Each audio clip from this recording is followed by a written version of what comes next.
do Deus vivo. Pedro tinha ouvido isto da própria boca de Deus, mas Pedro não conseguiu negar a si mesmo. Não conseguiu. Ao contrário de Jesus, não é? Que negou a si mesmo o tempo todo. E a resposta de Jesus para Pedro, que resposta terrível: afasta-te de mim, Satanás. Não é? É a conotação, né? Pedro diz: você é o Messias. Pedro diz: você é o filho do Deus vivo. Pedro diz: você é o novo rei. Você é o filho de Davi. E Jesus diz: aquele que quiser vir após mim, negue-se a si mesmo, tome a sua cruz, vem, segue-me e terás vida. Acontece que todos nós sabemos e muitas vezes nós precisamos, porque tudo que eu estou falando aqui não é novidade para nenhum de nós aqui. Eu não estou falando nenhuma novidade, Olinei, todo mundo sabe disso. Mas nós, seres humanos, eu acho que por isso que nós nos reunimos para glorificar, para louvar, para aprender cada vez mais de Cristo e ter essas clarezas do caminho de Jesus, de fazer o caminho dele, com ele, do jeito dele, né? Porque fazer caminho com Jesus passa também por uma circunstância de você ser grato no coração, de você ter gratidão no coração por tudo. Se Pedro naquela ocasião soubesse qual era o caminho que Jesus estava fazendo por ele, inclusive, né? Ele teria ficado grato pela situação e não teria dito o que disse, né? Não, Senhor, de jeito nenhum não te acontecerá. Por quê? Porque Jesus de Nazaré, ele é Deus. Começa por aí. Ele disse: eu e o Pai somos um.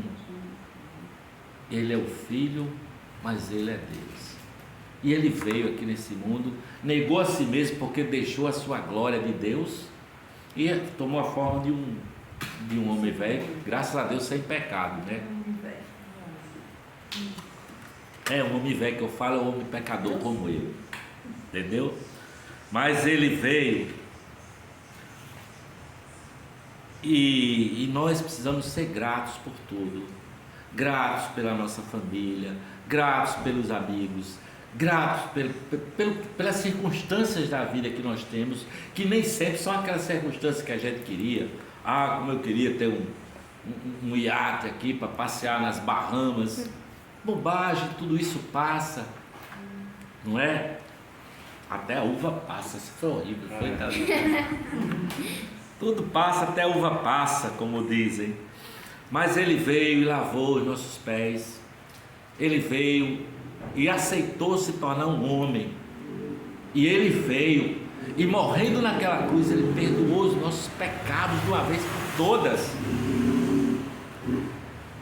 Cara, quando isso entra na minha alma só falta explodir de tanta felicidade, sabe? Porque cada um de nós aqui sabe as suas mazelas, os seus esqueletos, as suas dificuldades com a vida, os seus pecados. E Jesus disse: cara, eu vou pagar o pecado de todos. Eu morro na cruz, mas eu pago. Eu não condeno ninguém. Jesus não condena ninguém. E ele morreu naquela cruz para isso, para todos nós. Portanto, proposta anti-solidão: ser grato no coração, ser generoso, esquecer um pouco de si mesmo e olhar à sua volta. Olhar para quem está do seu lado, olhar para os seus parentes mais chegados. Muitas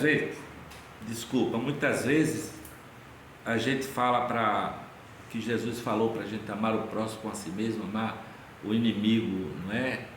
Ame seu inimigo, bendiga quem fala mal de você, ore por quem lhe maltrata e despreza. Isso é um exercício, eu particularmente estou fazendo, estou aprendendo a orar para as figuras lá do condomínio, já sabe muito bem, que tem ódio de mim. Tem pessoa lá que tem ódio, eu não sei porquê, mas enfim, eu oro mesmo, às vezes oro falando tal, quando eu vejo a pessoa de longe, não vou chegar na pessoa e dizer: estou orando por você, não precisa, né?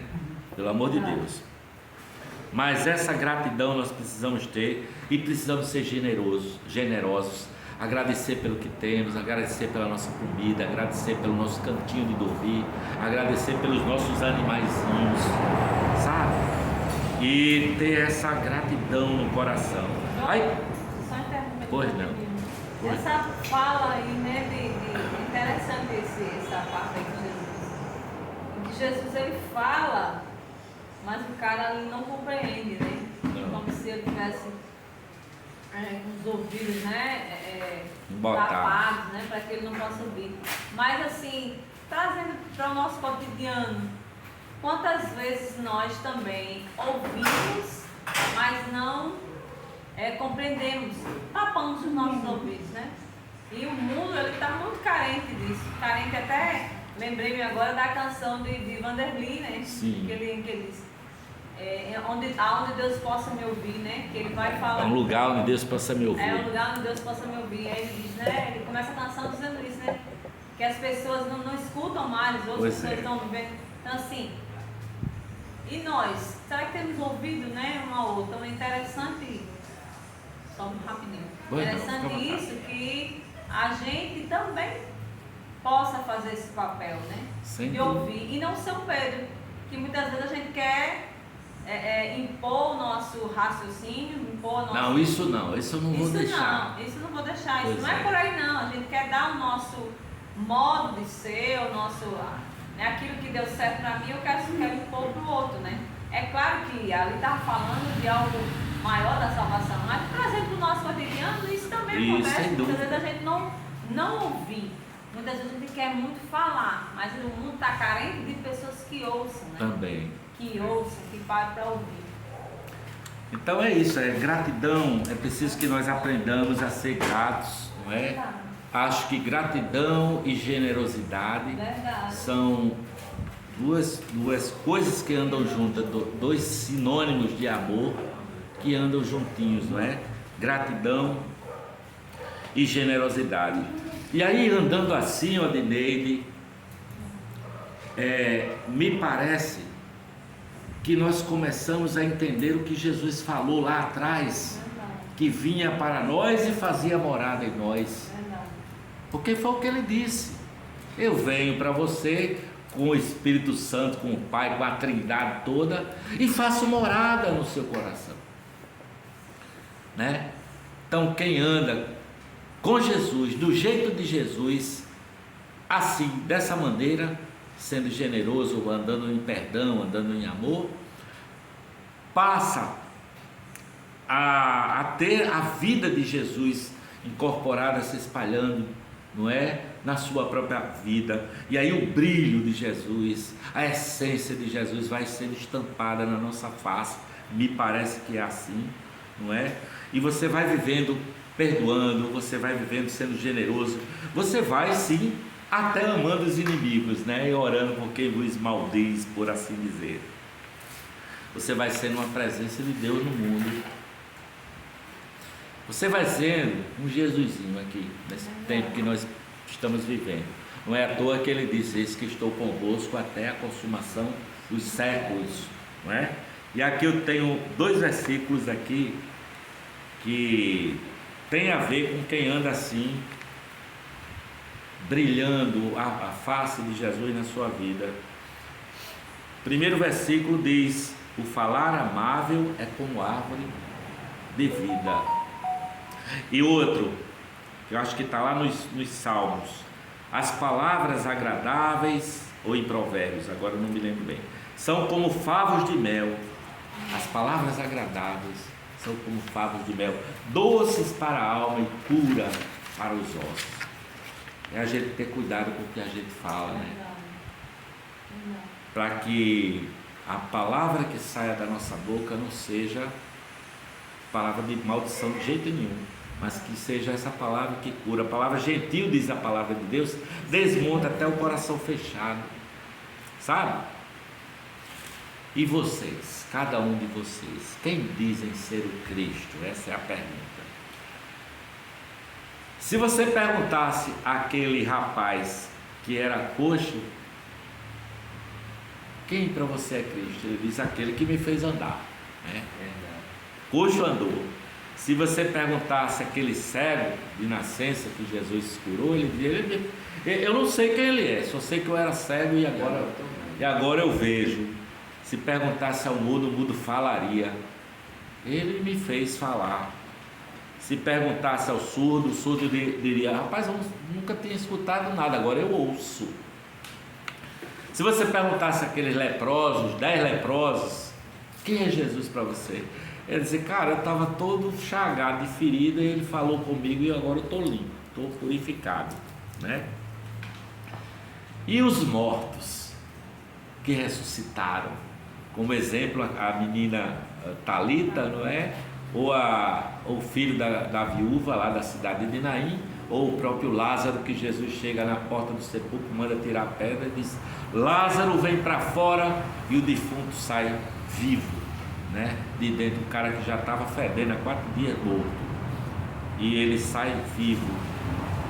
Então Jesus é esse que acolheu pecadores, acolheu prostitutas, acolheu publicanos, que era ralé daquele pessoal dos judeus, e acolheu, abraçou os indignos, os inabraçáveis, porque Jesus, segundo mesmo disseram lá naquele almoço na casa de Levi e Mateus, os fariseus: ele é, porque teu mestre aí come com pecadores, se junta com essa plebe, né, por assim dizer.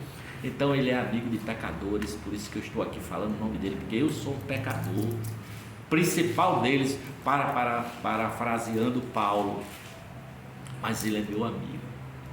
Ele veio sentar, ele veio acolher, ele veio perdoar, e a palavra de Deus diz que um dia, Jabe, um dia Talita, um dia João, todo joelho se dobrará e toda língua confessará que Jesus Cristo é o Senhor. Amém. Para a glória de Deus Pai. Se ele perguntasse a Pedro: Pedro, o que você pensa ser o Cristo? Porque ele disse assim: vós, e Pedro tomou a frente, né? Mas se ele perguntasse a Pedro, Pedro daria a mesma resposta: tu és o Filho do Deus vivo, o Cristo, o Filho do Deus vivo. Eu penso que se Jesus perguntasse a Pôncio Pilatos: quem você diz que eu sou? Pôncio Pilatos diria: eu não vejo nele crime algum. Eu não vejo nele crime algum. Se perguntassem a João Batista: quem é esse cara aí? Ele diria: ele é o Cordeiro de Deus que tira o pecado do mundo. Se perguntasse ao evangelista João diria: ele é o alfa e o ômega, o princípio e o fim. Ele é o rei dos reis, ele é o senhor dos senhores. Se perguntassem a Paulo, o que Paulo diria? Eu acho que Paulo diria assim: ele é a minha vida, porque para mim o viver é Cristo e o morrer é ganho, o morrer é lucro. Ele é a minha vida. Eu gosto de dizer isso, mais uma vez parafraseando Paulo: Jesus é a minha vida, tudo mais são circunstâncias, sabe? Para mim o viver é Cristo, o morrer é lucro. E se você chegasse, tivesse acesso, João Vital, ao Deus Pai, o que ele diria de Jesus? Hein, João? Ele é meu filho amado, de quem eu me comprazo, ou então eu tenho grande alegria. Se você perguntasse ao Espírito Santo, esse que habita em nós, ele diria: eu vim para testificar dele, eu vim para testificar da verdade, não é? E se nós perguntássemos a Jesus: quem tu dizes, Jesus, de ti mesmo? Aí eu ia passar a noite aqui dizendo, mas eu anotei algumas coisas aqui. Ele diria: eu sou o pão da vida. Ele diria: eu sou a luz do mundo. Ele diria: eu sou a porta das ovelhas. Ele diria: eu sou o bom pastor, aquele que dá a vida pelas suas ovelhas. Ele diria: eu sou a ressurreição e a vida. Ele diria: eu sou o caminho e a verdade e a vida. Ele diria: eu sou a videira verdadeira. Ele diria: todo aquele que o Pai me dá virá a mim, o que vem a mim de maneira nenhuma o lançarei fora. Ele diria: foi meu pai que me deu. De maneira nenhuma ninguém vai arrancar da mão do meu pai. E ele concluiria dizendo: eu e o Pai somos um. Esse é o nosso Senhor. O Pai e o Filho é um só. E Ele derramou sobre nós o Espírito Santo. E disse que viria morar em nós até a consumação dos séculos. Para que nós não tenhamos medo, dona Marlinda. Amém. Tem que lançar fora o medo de tudo. Medo de qualquer coisa. Porque quem está habitando o nosso interior é essa trindade que criou todas as coisas, que nos ama. Eu coloquei aqui também, Joãozinho, para os remidos que já estão no céu. Aqueles que já moram no céu, como o Estevão e como tantos outros.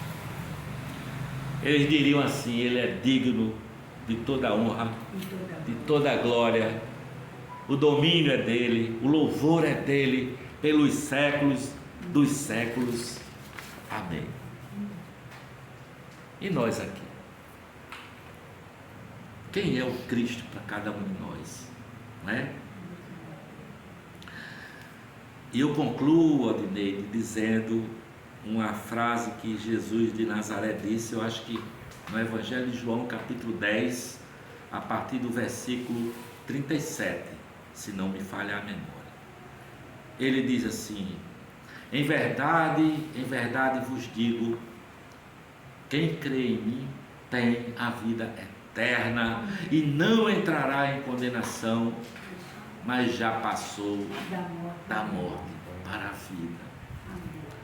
Então cada um fique com essa pergunta e com a resposta no seu coração, no silêncio do seu quarto, nas suas orações ao Senhor. Digam quem é o Senhor, né, para vocês. Amém ou não amém? Amém.